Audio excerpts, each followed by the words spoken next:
Assalamualaikum warahmatullahi wabarakatuh. Di sini kami dari kelompok 9. Kali ini kami akan membahas tentang Good Corporate Governance atau lebih disingkat dengan GCG.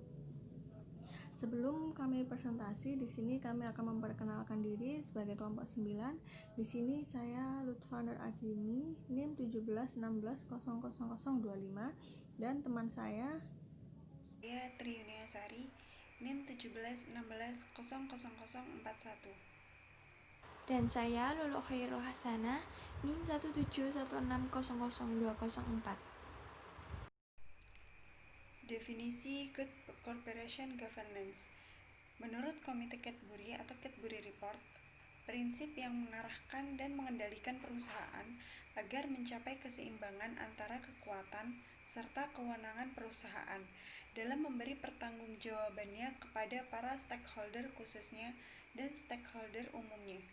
Pengertian tersebut digunakan pada konteks untuk mengatur kewenangan direktur, manajemen, pemegang saham, dan pihak lainnya yang berhubungan dengan perkembangan perusahaan dalam lingkungan tertentu. Manfaat penerapan Good Corporate Governance pada perusahaan. Menurut The Indonesian Institute for Corporate Governance, pentingnya penerapan GCG di sebuah perusahaan antara lain: yang pertama, peningkatan kesadaran pelaku bisnis terhadap pentingnya GCG dalam pemulihan ekonomi dan pengelolaan perusahaan. Yang kedua, dapat dijadikan alat untuk memetakan masalah-masalah strategis yang terjadi sekaligus sebagai dasar pembuatan kebijakan yang diperlukan. Yang ketiga, mengetahui kondisi GCG dari perusahaan sebagai data dalam rangka sosialisasi GCG oleh pihak tertentu. Yang keempat, menjadi indeks dan rating sebagai suatu indikator atau standar mutu yang ingin dicapai perusahaan. Yang kelima, menciptakan komitmen dan tanggung jawab bersama. Yang keenam, mendorong partisipasi masyarakat pengembangan GCG. Yang ketujuh, memberi inisiatif bagi perguruan tinggi untuk memasukkan materi GCG sebagai bahan silabus. Dan yang terakhir, mendorong respon positif dari kalangan bisnis internasional terhadap kondisi praktik GCG di Indonesia. Arti penting Good Corporation Governance.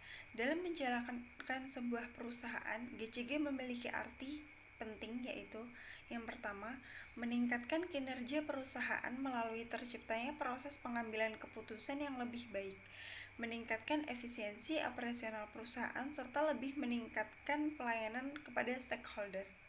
Yang kedua, meningkatkan corporate value. Praktik GCG dapat meningkatkan nilai perusahaan. Yang ketiga, meningkatkan kepercayaan investor kepada investor, cenderung menghindari perusahaan yang butuh dalam tata kelola perusahaannya, dan GCG merupakan kriteria kualitatif penentu. Yang keempat, adanya peningkatan stakeholders value dan dividen yang menimbulkan kepuasan investor. Saya akan menjelaskan tentang peran BI dalam penerapan GCG. Krisis ekonomi yang melanda Indonesia dan menyebabkan keterpurukan perekonomian Indonesia dahulu karena prinsip-prinsip GCG yang diabaikan. Begitu juga dalam industri perbankan yang menyebabkan banyak bank yang akhirnya dilikuidasi akibat efek ras dari nasabah.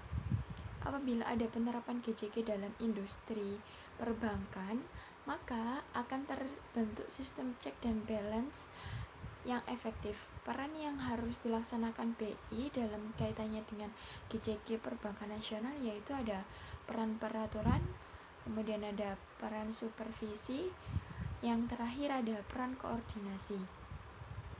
Ada membudayakan GCG dalam perbankan. Ada beberapa hal yang dilakukan oleh suatu bank untuk menjadikan GCG sebagai budaya dalam menjalankan roda bisnis sehari-hari. Yang pertama, penerapan visi, misi, dan corporate value. Kemudian yang kedua, menetapkan corporate struktur. Yang ketiga, ada pembentukan budaya kerja. Kemudian yang terakhir, ada penyempurnaan kebijakan bank sesuai prinsip GCG. Selanjutnya, perangkat atau kelengkapan asesmen. Pelaksanaan GCG asesmen memerlukan 3 perangkat utama, yaitu yang pertama kuesioner, yang merupakan suatu metode pengumpulan data dengan cara memberikan dan menyebarkan daftar pertanyaan kepada sejumlah responden untuk mendapatkan jawaban. Kemudian yang kedua, melakukan wawancara, merupakan suatu upaya untuk mengumpulkan data dan informasi ataupun mencari penjelasan data suatu kondisi dengan cara mengajukan sejumlah pertanyaan secara lisan kepada responden. Yang terakhir ada observasi, yang merupakan suatu metode pengumpulan data dan juga informasi yang dilakukan dengan cara melakukan pencatatan secara cermat dan juga sistematik. Selanjutnya, di sini saya akan sedikit membahas studi kasus mengenai GCG, yaitu pada Lipo Group adalah sebuah perusahaan besar di Indonesia yang didirikan oleh Mochtar Riyadi. Grup ini memulai usaha dengan usaha Bank Lipo yang telah berganti nama dan berubah posisi sahamnya menjadi Bank CIMB Niaga. Perusahaan ini kemudian mengembangkan diri di usaha properti yang kemudian berkembang di Indonesia, Tiongkok, dan beberapa negara lainnya. Selain usaha properti, juga melakukan pengembangan bisnis eceran, telekomunikasi, dan berbagai jenis usaha lainnya. PT Lipo Tbk pada tahun 2002 telah membawa dampak pada profesi akuntan di Indonesia. Bapepam pada tanggal 17 September 2003 telah mengumumkan hasil pemeriksaan kasus PT Lipo Tbk yang diduga telah melanggar peraturan perundang-undangan di bidang pasar modal.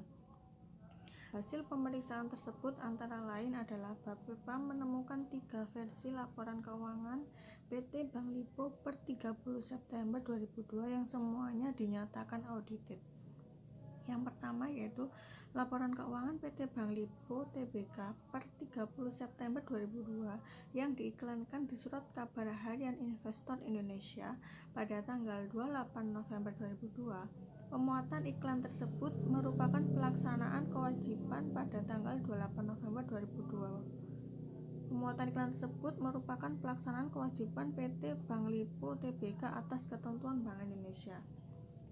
Yang kedua, laba tahun berjalan per 30 September 2002 sebesar 98,77 miliar. Yang ketiga yaitu rasio kewajiban modal minimum yang tersedia sebesar 24,77%. Pada kasus PT Bank Lipo Tbk di atas, dapat kita analis mengenai prinsip-prinsip GCG yang dilanggar sebagai berikut, yaitu transparansi. Perbuatan manajemen PT Bank Lipo Tbk yang telah lalai karena mencantumkan kata audited di dalam laporan keuangan yang sebenarnya belum diaudit. Yang kedua yaitu akuntabilitas, kesalahan direksi yang telah lalai melakukan pengawasan terhadap manajemen dan tidak adanya check and balance yang baik. Pada kasus PT Bank Lipo Tbk menunjukkan bahwa perbuatan manajemen baik yang melibatkan direksi maupun komisaris secara bersama-sama tergolong perbuatan yang telah memanipulasi pasar modal. Kesimpulan di sini yaitu GCG merupakan sebuah prinsip pengaturan pola hubungan yang harmonis antara peran dewan komisaris, direksi, pemegang saham, dan para stakeholder lainnya. GCG merupakan sebuah sistem pengecekan dan perimbangan kewenangan atas pengendalian perusahaan yang dapat membatasi munculnya peluang, yaitu pengelolaan yang salah dan penyalahgunaan aset perusahaan. Ketiga yaitu GCG merupakan suatu proses yang transparan atas penentuan tujuan perusahaan, pencapaian dan pengukuran kinerjanya. Terima kasih.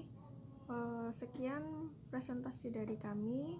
Sedikitnya mohon maaf apabila ada salah kata dan semoga bermanfaat untuk kita semua. Wassalamualaikum warahmatullahi wabarakatuh.